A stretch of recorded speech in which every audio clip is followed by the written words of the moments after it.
നമസ്കാരം, മലയാളി വാർത്തയിലേക്ക് സ്വാഗതം. അസദ് ഭരണകൂടം നിലം പതിച്ചതിന് പിന്നാലെയാണ് സിറിയയിലേക്ക് ഇസ്രായേലിന്റെ വമ്പൻ സൈനിക നീക്കമുണ്ടായത്. സിറിയയുടെ പ്രധാനപ്പെട്ട കേന്ദ്രങ്ങളിലേക്ക് ഇസ്രായേൽ സേനയുടെ ആക്രമണമുണ്ടായി. ആക്രമണത്തിനൊപ്പമാണ് ഗോലാൻ കുന്നിന്റെ പ്രദേശങ്ങളും ഒപ്പം തന്നെ ഹെർമൻ പർവ്വതവും ഒക്കെ ഇസ്രായേൽ പിടിച്ചെടുത്തത്.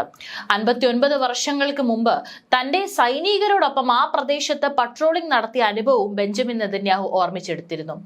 അസദ് ഭരണകൂടത്തിന്റെ തകർച്ചയ്ക്ക് പിന്നാലെയാണ് സിറിയയിലേക്ക് ഇസ്രായേലിന്റെ ശക്തമായ സാന്നിധ്യം ഉണ്ടാകുന്നത്. സിറിയയിൽ അസദ് ഭരണകൂടം സൂക്ഷിച്ച ആയുധപുരകൾ ഇസ്രായേൽ സേന ആക്രമിച്ചു.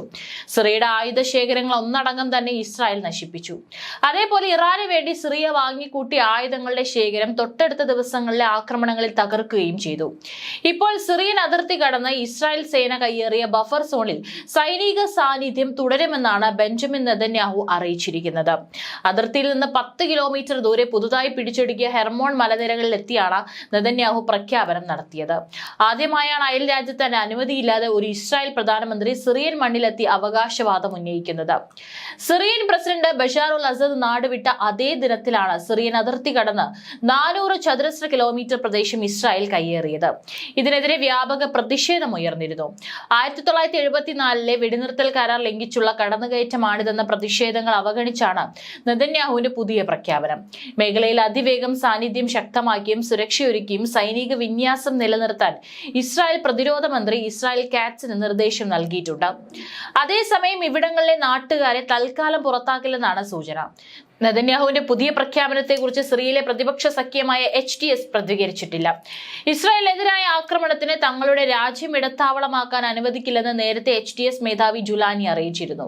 സിറിയയിലെ പുതിയ ഭരണകൂടമായി വിവിധ രാജ്യങ്ങൾ നയതന്ത്ര ബന്ധം സ്ഥാപിച്ചു തുടങ്ങിയിട്ടുണ്ട്. ഡമാസ്കസിലെ ഖത്തർ എംബസി ചൊവ്വാഴ്ച തുറന്നു. സിറിയയിലെ ഡമാസ്കസ് വിമാനത്താവളങ്ങളിൽ നിന്ന് സർവീസ് പുനരാരംഭിച്ചതായി റിപ്പോർട്ടുകൾ പറയുന്നു.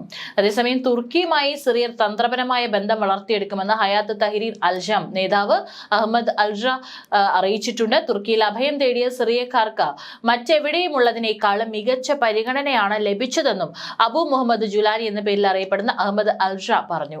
സിറിയ തുർക്കിയുടെ ഈ ദയം മറക്കില്ല. തുർക്കിയുമായി ഞങ്ങൾ തന്ത്രപരമായ ബന്ധങ്ങൾ ഉണ്ടാക്കും, പരസ്പര വാണിജ്യ ബന്ധങ്ങളും ഉണ്ടാകും, HDS നേതാവ് തുർക്കി പത്രമായ യെനി സഫക്കിനോട് പറഞ്ഞു. സിറിയയിലെ വിപ്ലവത്തിന്റെ വിജയവും തുർക്കി ജനതയുടെ ആഘോഷത്തിന് കാരണമായെന്നും ഷറ കൂട്ടിച്ചേർത്തു. ഈ വിജയം സിറിയൻ ജനതയുടെ മാത്രമല്ല തുർക്കി ജനതയുടെ വിജയമാണെന്നും അദ്ദേഹം പറഞ്ഞു. നിലവിൽ തുർക്കിയിൽ 3 ദശലക്ഷത്തോളം സിറിയൻ അഭയാർത്ഥികളുണ്ട്. എന്നാൽ തുർക്കി ഉദ്യോഗസ്ഥർ പറയുന്നത് രാജ്യത്തുള്ള സിറിയക്കാരുടെ എണ്ണം 5 ദശലക്ഷത്തിനടുത്താണ് എന്നാണ്. മറ്റ് ഇസ്ലാമിക രാജ്യങ്ങളിലേക്ക് വിപ്ലവം വ്യാപിപ്പിക്കാൻ ഉദ്ദേശിക്കുന്നുണ്ടോ എന്ന ചോദ്യത്തിന് മറ്റു രാജ്യങ്ങളുടെ കാര്യങ്ങളിൽ ഇടപെടാൻ തന്റെ പ്രസ്ഥാനത്തിന് അവകാശമില്ലെന്നും ജുലാനി പറഞ്ഞു. 2020 ശേഷം വടക്ക് പടിഞ്ഞാറൻ സിറിയ കണ്ട ഏറ്റവും തീവ്രമായ പോരാട്ടമാണ് കഴിഞ്ഞ കുറച്ച് ദിവസങ്ങളായി നടന്നത്. 11 ദിവസത്തെ ഇടവേളയിൽ സിറിയയിലെ 4 സുപ്രധാന നഗരങ്ങളാണ് വിമത സംഘം പിടിച്ചെടുക്കിയത്.